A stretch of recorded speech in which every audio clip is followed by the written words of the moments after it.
Makarti ya kuwi mau gegetaning rasa tumindak tanduk tingkah laku kudu tansah ginaga neksa.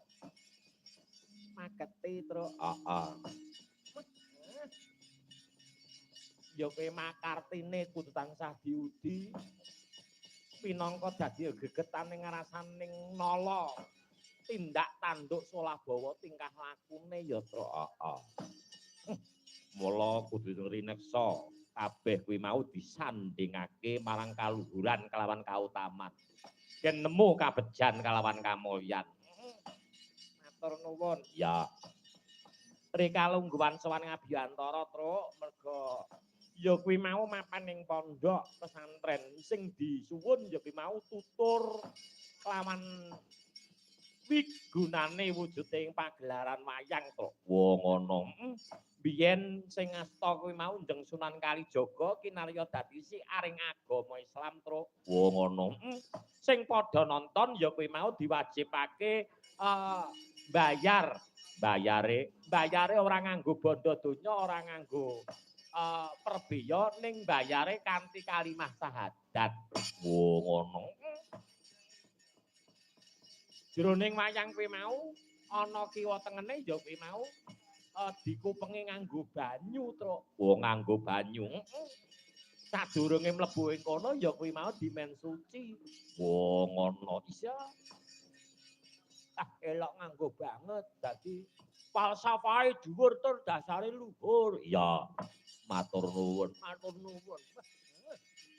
Aku ki panggih kalawan Gusti Hari. Yen ora kaya wis bolak-balik. Wah ngono. Piyayi Sregep Tapa Brata Waskita terus. Aku non ditipapan penanggih lawan panjenengane. Nang Mbayat ya panggih. Weh ngono. Nggon wingit-wingit ya panggih. Weh ngono.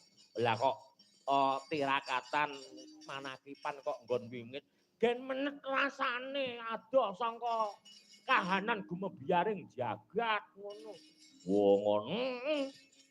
Wong arep tirakat arep manakipan kok bodho umek ora karuan. Wis ora dadi. Arep mikir arep wirid kok malah mikir perkara sesuk mekar leh nyaur piye malah ora dadi. Weh ngono. Mula ya panjenengane didongake muga sinung kesehatan lahir kelawan batin Allahumma amin. Matur nuwun. Kinarya dadi pangayom utawa pangreksa para inggih menika wau sedulur-sedulur kiai kampung. Wah ngono. Muga-muga tak dongakake iya kuwi mau pondok pesantren Salafiyah Nurul Islah tansah diijabah mring ngarsanipun Gusti Allah inggih menika menciptakan santri-santri yang berbobot dan kualitas. Ridho Al-Fatihah.